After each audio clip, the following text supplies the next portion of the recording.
AIIMS பத்தி ரெண்டு பேர் மரியாதைக்குரிய அண்ணன்மார்கள் ரெண்டு பேரும் பேசினாங்க. அண்ணன் திமுக சார்ந்து பேசும்போது பாலா அண்ணன் சொன்னாங்க, நாங்க தான் எய்ம்ஸ் கொண்டு வந்தோம்.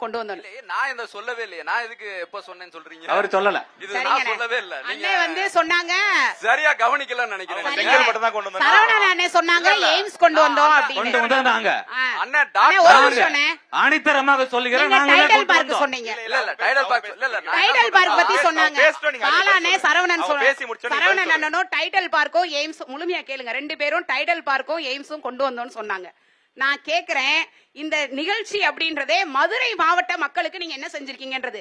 அந்த எய்ம்ஸ்ல இப்ப கட்டட பணி நடக்குது இல்லையா, அதுல என் உள்ளூர் கட்டிட பணியாளர்கள் எத்தனை பேர் வேலை பாக்குறாங்க? இதெல்லாம் நியாயமான கேள்வியாக்கா? இது நியாயமான கேள்வியா?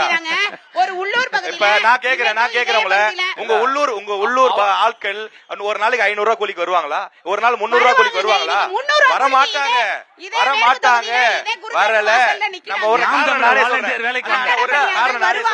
நம்ம ஊர்ல பொருளாதாரம் உயர்ந்துருச்சு. நம்ம ஊர்ல படிச்சவங்களுடைய எண்ணிக்கை உயர்ந்துருச்சு. ஒரு நாளைக்கு 300 ரூபாய் காலையில 10 மணிக்கே கிடைக்காது. அதனால 500 ரூபாய் கூலிக்கு வரதில்ல.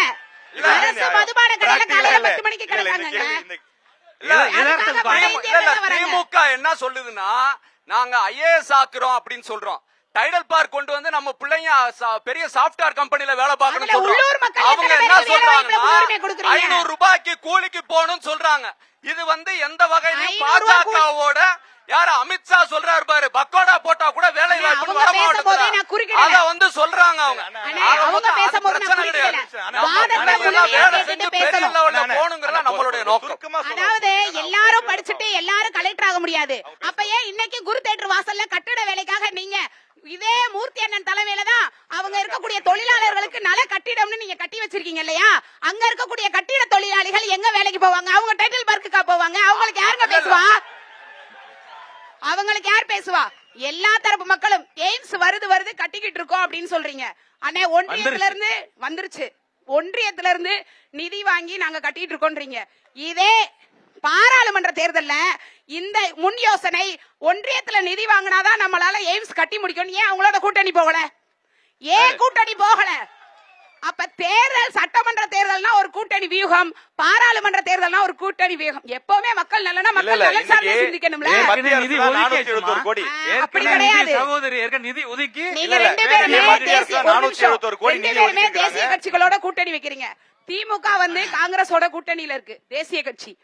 இன்னைக்கு கர்நாடகால காங்கிரஸ் கிட்ட நம்ம போராடி காவிரி நீரை பெற முடியுமா? காவிரி நீரை உங்களோட கூட்டணி கட்சி சொல்லலாமா? அதே நீங்க பாஜகவோட கூட்டணின்னு சொல்றீங்க. திருப்பி நீங்க என்ன சொல்றீங்க? இங்க எத்தனையோ விவசாயிகள், மதுரை மக்கள் நலன் சார்ந்த பிரச்சனை மட்டும் நான் பேசுறேன்.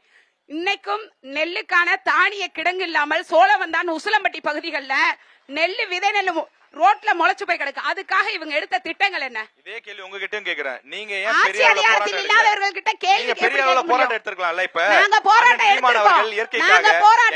கேள்வி உள்வாங்கிக்கங்க. நீங்க அடுத்த பதில் சொல்லுங்க. நாங்க இன்னைக்கு போராடி இருக்கோம். அதுக்கு வழக்கு தொடர்ந்துருக்கோம். அதுக்கான ஆவணம் என்னிடம் இருக்கு.